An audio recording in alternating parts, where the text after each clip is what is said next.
This is a pivotal moment for alternative proteins, and we are here today with enormous opportunity ahead of us because of our donors. At GFI, we are building a more sustainable and just food system that benefits the planet, people, and animals. And this future is only possible through our supporters' incredible vision and generosity.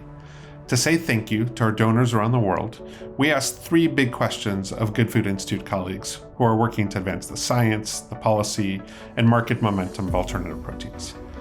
Their responses are testimony to the solutions made possible through the visionary support of our global community.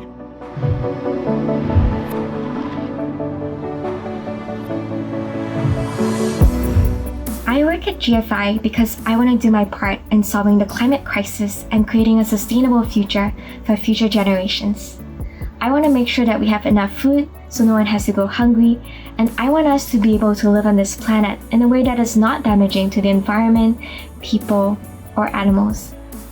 I work here because I believe that probably the biggest positive impact that we can have to our planet is by fixing the food system, and alternative protein is in the center and most important part of that. I work at GFI because I want to build a food system that nourishes the planet and all of its living beings, and GFI's approach is by far the most tractable one I've found.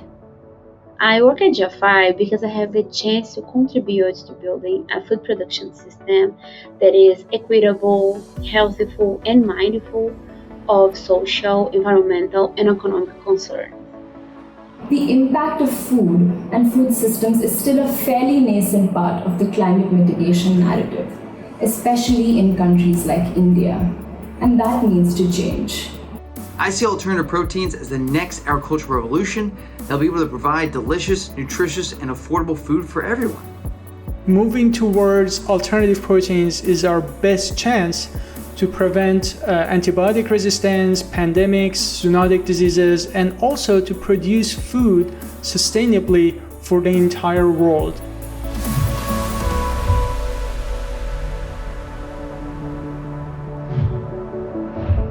So when I think about the future of food, I often actually just end up thinking about how far we've already come in my lifetime. You know, I can really clearly remember growing up in a relatively small town in the United Kingdom, trying to transition to a more plant-based diet and really finding no options available to me to make that transition easier, you know.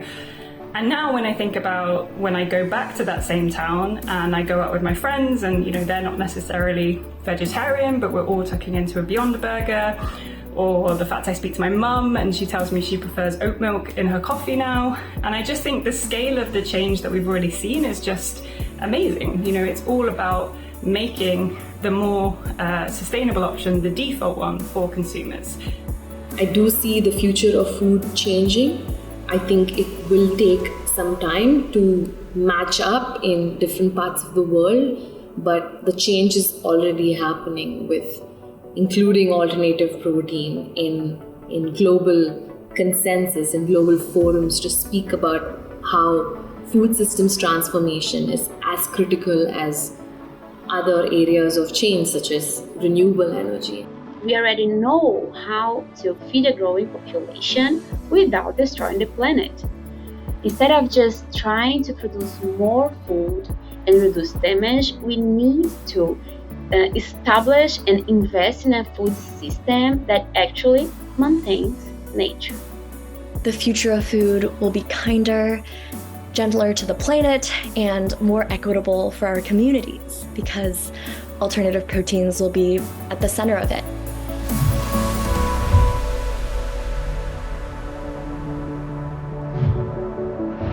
One initiative we're particularly excited about is training and empowering the students of the Alt Protein Project to increase the inclusivity of the STEM workforce in their local communities by working with high schools, community colleges, extension programs, and local chapters of national professional associations. I've been working very close with government bodies, more regionally and federally, to include alternative proteins within their policies on biomanufacturing or agriculture, so that we can provide a more local and sustainable value chain for the development of alternative protein in India. So I'm working on getting as much of a focus as possible on alternative proteins in what's called the EU's protein strategy. So the context here is that with the invasion of Ukraine last year, that had some pretty big consequences for Europe's agri-food supply chains. And with that in mind, the European Union at the moment is doing quite a lot of thinking about how to make sure its protein supply in the future is more resilient and sustainable. I'm partnering with culinary institutions, chef trade associations, and other culinary groups to be able to leverage kind of their audience and speak to their communities to help them understand opportunities in alternative proteins and how alternative proteins can be integrated into their restaurants. I'm working on building the GF Ideas APAC community, which is a community for people who are driving alternative protein innovation in Asia. I organize both online and in-person events where people can learn about specific topics or get to meet and network with other people in the alt protein industry. So our work in GFI is like a catalyst. We make sure that this transition happens as quickly as possible and as effectively as possible.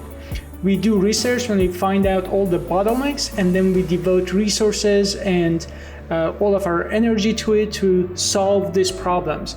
And the beauty of it is the solutions that we are offering are all open access and available to all. As a nonprofit, all of GFI's impact, everything you just saw and more, is thanks to our donors.